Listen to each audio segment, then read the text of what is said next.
حلقة النهاردة يا برنس هي حلقة المقالب وحلقة الصفقات وحلقة كل حاجة وحلقة جامدة جدا الصراحة يعني، وحلقة التجديدات وحلقة الناس اللي ماشية من الأهلي. لا يا جدعان حلقة النهاردة جامدة جدا تستحق اللايك، يعني اللايك يا جدعان، اللايك مهم جدا وربنا تنزل دلوقتي تعمل لايك. عاوزين نوصل الفيديو دوت يا برنس ل 200 لايك يا جدعان، نفسي اشوف رقم ال 200 معمول عليه لايك يا برنس. ولو انت اول مرة شفنا يا ريت كمان تنزل تشترك في القناة وتفعل زر الجرس على الكل، تفعل زر الجرس على الكل عشان يوصلك اشعار، عشان الاشعارات ما بتوصلش للناس يا جدعان.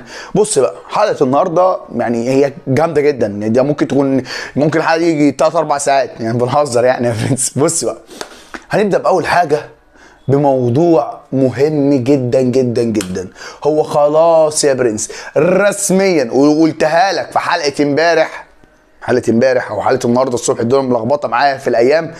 قلت لك ان حسين الشحات خلاص يعني هي ايام وهيجدد، ولكن يا برنس ايام ايه دي كلها ساعات. وحسين الشحات خلاص يا برنس رفع التيشيرت، يعني في صوره اتصورها حسين الشحات مع اخوه مع اصحابه يا برنس وهو ماسك التيشيرت النادي الاهلي وعليه 2026. لو رجعت للفيديو اللي قبل دوت يا برنس او الحلقه اللي قبل ديت هياكد لك كلامي عشان تعرف ان انا ما بهريش، عشان تعرف ان انا ما بهريش لما بقول لك ان حسين الشحات جدد مع النادي الاهلي لمده 3 سنين ولغايه 2026، فانت تصدقني بقى، تصدقني ما بهريش يا جدعان. خلاص يا برنس يعني هو حسين الشحات خلاص جدد ورفع ووقع وكل حاجه ووافق يا برنس. واداره النادي الاهلي شابو شابو شابو، تقعد تسقف لها من هنا لبكره. ليه؟ ان حسين الشحات فضل ماسك في النادي الاهلي. حسين الشحات ضحى، وقلتها لك في الفيديو اللي فات برضه، كل شويه اكد عليك، قلت لك ان حسين الشحات ضحى بفلوس كتير جدا من اجل النادي الاهلي، فصعب جدا ان الاهلي يسيبه. فعشان كده يا برنس الاهلي النهارده او حسين الشحات متصور بالتيشيرت يا برنس و2000 لغايه 2026 حسين الشحات اهلاوي يا برنس، رسمي فهمي نظمي يا برنس. اما برضه اللي معانا التانيين هو الاهلي هيسكت؟ لا يا باشا بيخلص بدري رسميا يا برنس. النادي الاهلي اعلن التجديد لرامي ربيعه لغايه 2025 لمده موسمين. رامي ربيعه اللي كان عقده هيخلص كمان كام يوم يا برنس، والنادي الاهلي قال له ايه لكور عاوز رامي ربيعه ولا ماشيه ولا هتعمل ايه؟ قال له لا انا عاوز رامي ربيعه. فخلاص اداره النادي الاهلي كلمت رامي ربيعه وامير توفيق قعد ولجنه التخطيط ويعني تم الاتفاق على كل حاجه وتم التجديد لرامي ربيعه. يا جدعان ده رامي ربيعه بقاله 10 سنين ولا 12 سنه في النادي الاهلي. رامي ربيعه واخد 5 دوري ابطال افريقيا، يعني باذن الله مضى موسمين ياخد السته وياخد السبعه، يبقى هو اول لاعب في تاريخ الكره المصريه كله واخد 7 بطولات دوري ابطال افريقيا. في انديه مش معاها الرقم ده، في انديه مش معاها الرقم اللي مع رامي ربيعه دوت يا برنس، ولكن النادي الاهلي اعلن التجديد لرامي ربيعه. طب الاهلي يسكت؟ لا برضه. وكمان يا برنس النادي الاهلي اعلن التجديد لياسر ابراهيم، عشان خلاص كده الاهلي بيخلص بدري. ياسر ابراهيم قبل كده كان طلع خبر ان ياسر ابراهيم قال لهم هاتوا العقد ومضى على بياض للنادي الاهلي لمده، يعني هو قبل كده قال لهم هاتوا العقد، راح مضى وقال لهم حطوا الارقام اللي انتوا عاوزين تحطوها يا برنس. والاهلي اللي بيشتريه الاهلي بيشتريه وبيقدره. فعشان كده يا برنس الاهلي النهارده كمان جدد لياسر ابراهيم. يعني كده الاهلي النهارده عمل 3 صفقات، جدد لحسين الشحات، جدد لرامي ربيعه، جدد لياسر ابراهيم يا برنس. كده النادي الاهلي ماشي في استقرار وماشي في استعداداته للموسم الجديد يا برنس. اما بقى القصه الثانيه هو الاهلي يسكت؟ لا يا باشا، خش على مين؟ على الشناوي بقى. طبعا بعد ما عرفنا ان الشناوي جاي له عروض وهنا وهنا وهنا، فقرر اداره النادي الاهلي يا برنس تعديل عقد الشناوي، تعديل عقده. ان الشناوي جاي له عروض بمبالغ رهيبه، بمبالغ ضخمه مش قليله، يعني مبالغ جامده جدا. فالشناوي جاي له عروض، فالاهلي لا، طب تعالى شنو. الاهلي هيتم تعديل عقد الشناوي لمبلغ يعني ممكن يزودوا له كام مليون، ومع مش عارف بعض المميزات تاني والكلام دوت يا برنس. والدنيا ايه هتبقى متظبطه مع الشناوي، لان الشناوي زي ما سمعنا كان جاي له النصر وكان جاي له ويجن وكان جاي له انديه كتيره جدا، ولكن هو رافض تماما ان هو يمشي من النادي الاهلي غير بامر من الاداره. يعني الاداره تقول له اتفضل يا شنو يقول له مع السلامه. غير كده قال لك انا مش ماشي، قال لك اللي الاهلي يوافق عليه او الاهلي يقرره انا هوافق. من غير ما هتكلم، ولو انا مشيت والاهلي قال لي اللي انا هرجع، مفيش كلام. ده الشناوي، ده كابتن الفريق، ده القائد، ماشي. فانت بتتكلم ان الشناوي لازم تعدل العقد ولازم تستمر، ده كابتن الفريق. فلما كابتن الفريق تبقى يعني مستقر فيقدر يحافظ على اوضه اللبس، فاللعيبه تبقى يعني في انضباط في اوضه اللبس. في اهم حاجه اوضه اللبس دي، اوضه اللبس دي لو فوضى كل واحد سايق الدنيا وكل واحد بيمشيها والشغل دوت يا برنس، لا. فالقصه ان لازم تخلي الكابتن الفريق موجود في الاهلي. يعني مش الشناوي مثلا لو انت ما عملتش كده فعشان هو قاعد مش عارف هو ماشي ولا قاعد ولا جاله عرض لا، انت كده قدرته، فهو في وجهه نظره خلاص انا بقيت متقدر ماديا، فانت اديته الثقه الزياده جدا جدا ان هو كابتن الفريق وانت متقدر وانت قاعد معانا، يعني مش اي حاجه، ماشي. فالشناوي كمان جدد او هيتم تعديل عقده الشناوي مع النادي الاهلي عشان يستمر اكتر واكتر باذن الله، يا شنو تكسر الدنيا كمان وكمان يا شنو. اما اللي معانا التاني يا برنس، هو مش بس حمدي فتحي اللي ماشي، اليو ديانج. اليو ديانج احنا خلينا نتفق ان اليو ديانج من ساعه ما جه الاهلي ولفت الانظار وكسر الدنيا الله اكبر عليه، والعروض تتتالى على اليو ديانج. كل مره نسمع ان جاي له عرض من نادي شكل، ولكن المره دي عرض من بلجيكا، من الدوري البلجيكي، فرقه في بلجيكا، ماشي. اليو ديانج هو عاوز يحترف، اليو ديانج هو عاوز يطلع، عاوز يجرب احساس الاحتراف.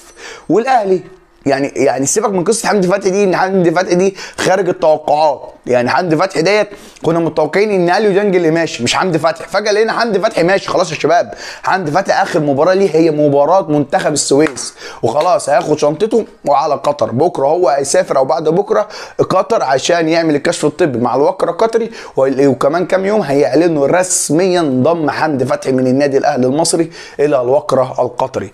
والقصه هنا ان اليو ديانج لو مشي حمدي فتحي، يعني حمدي فتحي مشي واليو ديانج، فالاهلي قصه حوالين اليو ديانج ان خلاص حمدي فتحي امره اتحسن مشي. قصه بقى مع اليو ديانج، لو الاهلي قال لاليو ديانج كده، لو جالك عرض ماديا كويس الاهلي مش هيقبل في اليو ديانج اقل من 5 مليون دولار، مش هيقبل اقل من كده، وفرقه تكون محترمه. هي دي كل القصه. فلو جاله عرض قليل عن كده اليو ديانج بيكمل مع النادي الاهلي. جاله 5 6 مليون دولار اليو ديانج هيمشي. ولكن لغايه دلوقتي دي الاخبار اللي طالعه ان جاي له فرقه من بلجيكا وفرقه من الدوري التركي، دي برضو ايه على الخطفايه كده، ولكن الفرقه اللي بتاكد هي فرقه من بلجيكا. واليو ديانج عاوز يحترف والكلام دوت، ولكن الموضوع لسه بدري. ولكن حاسس ان اليو ديانج هيستمر مع النادي الاهلي في السنه اللي جايه برضو يا برنس. اما بقى الصفقه او الاهلي انهى، قلت لك انا في العنوان الاهلي انهى صفقه، يعني ما اقولكش هو مين؟ هو محمد رضا بوب اللي احنا كنا المفروض نجيبه السنه اللي فاتت، ولكن فيوتشر معصلك. يعني كابتن شوبير قالها النهارده، قال لك المفاوضات مع فيوتشر مع رضا بوب عشان رضا بوبو شاقه جدا، متعبه جدا جدا جدا عشان نجيب رضا بوبو، متعبه يا جدعان. رضا فيوتشر مش عاوز يسيب رضا بوبو للاهلي غير اما يستفاد اكبر استفاده، لعيبه او سواء فلوس، فهو عاوز يستفاد لان الاهلي هو عاوز ده، وكولر هو عاوز ده، ماشي. يعني كولر هو عاوز ده. فالقصه هنا ان النادي الاهلي هو لغايه دلوقتي فهيشوف ان ده اساسا نص فريق فيوتشر من الاهلي، ما احنا ممكن نجيبهم عادي ولكن الاهلي عاوز بوبو. وخد دي برضو مني معلومه، الاهلي مش هيرجع حد من المعارين. هو ممكن في الكلام على كريم نيدفيد، لو فيوتشر عصلج في رضا بوبو هيرجع كريم نيدفيد، ولكن الاهلي ماضي مع فيوتشر ان كريم نيدفيد هيستمر مع فيوتشر لمده سنتين على سبيل الاعاره. ولكن القصه اللي انا بكلمك فيها ان الاهلي عمال يستمر وفيوتشر عمال يعصلج والمفاوضات معاهم رخمه الصراحه. ما تخلصوا شويه عاوزين الوقت. ولكن يعني بنسبه 80% رضا بوبو في الاهلي السنه دي، مش نبقى متفقين، رضا بوبو في الاهلي السنه دي. القصه بقى معانا المقلب. هتقول لي ما احنا دخلنا بقى في موضوع الصفقات وموضوع الانتقالات وبديل حمدي فتحي، فده يودينا لايه؟ محمود حماده يا برنس، كنا عارفين ان هو رايح نادي الزمالك، ولكن محمود حماده بعد مباراه امبارح كلم اداره فاركو وادالهم رغبته ان هو عايز يروح الاهلي، بعد ما حد من الاهلي كلمه وقال له احنا بنفكر والقصه ديت واحنا عاوزينك في الاهلي وكل الكلام ده، ولكن لغايه دلوقتي احنا مستنيين موافقه الراجل اللي هو مين؟ جدي كناريرو طبعا. لما كولر يا برنس يدي الموافقه هتقولي محمود حماده، اداره الاهلي هتخلص في محمود حماده. القصه دلوقتي واقفه محمود حماده لانتقاله للنادي الاهلي، هي القصه واقفه على موافقه كولر. كولر يوافق محمود حماده يجي الاهلي. الاهلي خلاص بيخلص كل حاجه في محمود حماده، لان الاهلي عاوز يملا فراغ حمدي فتحي وفراغ احتمال رحيل اليو ديانج، فعاوز يجيب اتنين جامدين جدا. فانت هيبقى عندك رضا بوبو باذن الله يخلص، ومحمود حماده لعيب كويس جدا جدا على فكره، فيبقى عندك اتنين جيهم مكان الاتنين اللي مشوا. وعندك اكرم توفيق هيرجع باذن الله كمان كام اسبوع او كان له شهر كده بيتهيألي، وهيرجع تاني يشارك في المباريات طبيعي جدا جدا. فخلاص انت هتملا يعني نص الملعب ده عندك لعيبه. الحمد لله الاهلي عنده خزين من اللعيبه في المركز الديفندر ده او الارتكاز كبير جدا جدا والحمد لله يعني. ولكن قصه محمود حماده عمل مقلب في نادي الزمالك، مش انا بقول لك حاله مقلب، هم المقلبين اللي معانا هو محمود حماده وسيف فاروق جعفر، دولت المقلبين اللي في الحلقه النهارده ماشي. اما بقى قصه انتقال بن شرقي، انا قلت لك كده في قصه انتقال بن شرقي.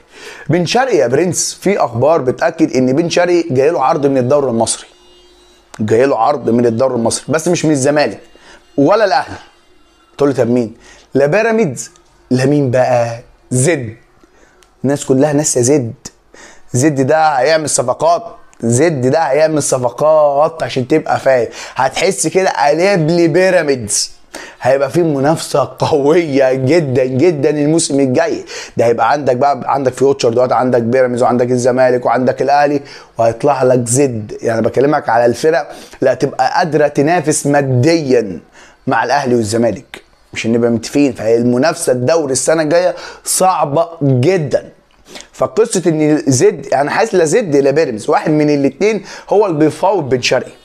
فهتيجي تحسبها وهتيجي تبص، طب بيراميدز عندهم في نفس المكان رمضان صبحي وابراهيم عادل، فهيجيبوا بن شرقي يعملوا بيه ايه؟ ماشي. فانت تقول ايه؟ يبقى زد، ما هو مفيش غيره، ما هو مفيش غيرهم. فزد السنه الجايه بيفاوض كذا لعيب في الدوري المصري، بيفاوض لعيبه من بره، وبيفاوض يعني عاوزين يعملوا صفقات تقيله جدا جدا. لسه اما نخش في موضوع الصفقات في الايام اللي جايه الدنيا هتبقى ايه متظبطه معانا.